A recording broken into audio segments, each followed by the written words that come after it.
بسم اللہ الرحمن الرحیم۔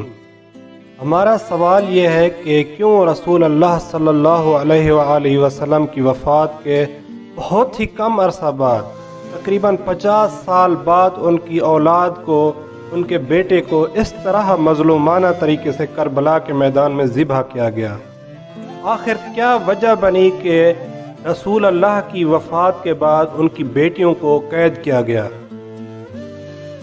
اس کا جواب یہ ہے کہ وہ معاشرہ کہ جو رسول اللہ صلی اللہ علیہ وآلہ وسلم بنا کر گئے تھے، وہ معاشرہ جس کی تربیت رسول اللہ صلی اللہ علیہ وآلہ وسلم نے کی تھی، وہ معاشرہ کہ جس کے اندر جذبہ جہاد تھا، وہ معاشرہ جو ایمان کی دولت سے مالا مال تھا، وہ معاشرہ کہ جس کے اندر ایسے لوگ موجود تھے جو اپنا مال، اپنی جان، ہر چیز اسلام کے اوپر قربان کرنے کے لیے آمادہ تھے، اس طرح کے تربیت شدہ معاشرے کو رسول اللہ نے آخری وقت یہ نصیحت فرمائی کہ اگر تم چاہتے ہو کہ اسی طرح تم کامیابیاں حاصل کرو اور دنیا میں بھی کامیاب رہو اور آخرت میں بھی سرخرو رہو، تو تمہیں چاہیے کہ میرے بعد قرآن اور اہل بیت علیہم السلام کا دامن نہ چھوڑنا۔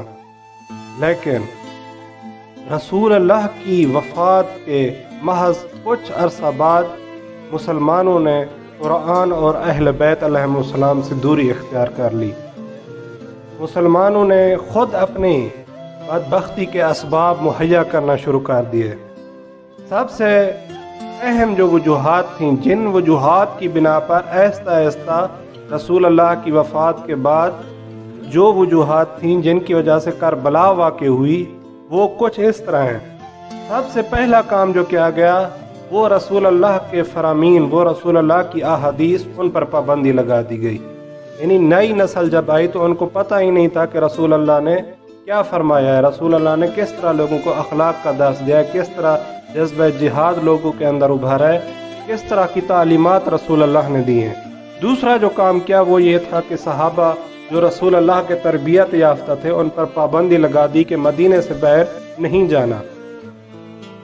اس سے کیا ہوا کہ جب صحابہ مدینے کے اندر رہ گئے تو باہر کے جو نئے لوگ مسلمان ہوئے، نئے بستیاں، نئے علاقے مسلمان ہوئے، وہ لوگ مسلمان تو ہو گئے لیکن اسلامی تعلیمات کا ان کو کچھ بھی پتہ نہیں تھا، کیونکہ وہ لوگ جنہوں نے رسول اللہ کو دیکھا تھا، جو رسول اللہ کی تربیت میں رہے، وہ مدینے میں محصور تھے۔ اسی طرح آہستہ آہستہ جذبہ جہاد کا خاتمہ ہوتا گیا، دنیا کی لالچ بڑھتی گئی، آخرت بھول گئی۔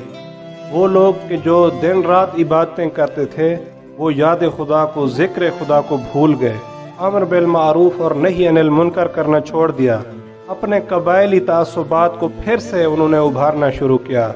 عرب اور عجم جو رسول اللہ نے آخری خطبہ میں بار بار فرمایا تھا کہ کسی عرب کو کسی عجم پر اور کسی عجم کو کسی عرب پر کوئی فوقیت حاصل نہیں، کوئی برتری حاصل نہیں، انہوں نے پھر سے وہی فرق زندہ کر دیا۔ اور سب سے جو اہم اور سب سے غلیظ کام کیا وہ یہ تھا کہ یزید جیسے بدبخت کو، یزید جیسے ملعون کو اسلامی حکومت کا حاکم قرار دے دیا۔ وہ یزید کے جو شرابی تھا، وہ یزید کے جو زنا کار تھا، وہ یزید جو تارک الصلاۃ تھا، وہ یزید جو اسلامی اصولوں کا تمسخر اڑاتا تھا، وہ یزید کے جس نے اپنی حکومت کے 3 سالوں میں 3 بدترین کارنامے انجام دیے۔ اپنی حکومت کے پہلے سال اس نے امام حسین علیہ السلام اور ان کی اولاد کو ذبح کیا۔ اپنی حکومت کے دوسرے سال اس نے مدینے پر حملہ کیا، مسجد نبوی کی توہین کی، بہت سارے لوگوں کا، بہت سارے مسلمانوں کا قتل عام کیا۔ اپنی حکومت کے تیسرے سال اس نے کعبہ پر حملہ کیا، اس نے کعبہ کا غلاف جلوایا۔ یہ اس بدبخت کی حکومت کے 3 سال تھے اور اس کے 3 کارنامے تھے۔ اب اس طرح کے حالات میں لوگ امام حسین علیہ السلام کو کہتے تھے کہ آپ یزید کی بیعت کر لیں۔ امام حسین علیہ السلام جیسی شخصیت کس طرح اس بدبخت کی بیعت کریں؟ خود امام حسین علیہ السلام فرماتے ہیں کہ جس اسلام کا حاکم یزید جیسا ہو اس اسلام پر فاتحہ پڑھ لینا چاہیے۔ یہ ایک مشہور جملہ امام حسین علیہ السلام نے فرمایا کہ مجھ جیسا یزید جیسے کی بیعت نہیں کرے گا کبھی بھی قیامت تک۔ یہ ایک کلیہ قاعدہ دے دیا امام حسین علیہ السلام نے۔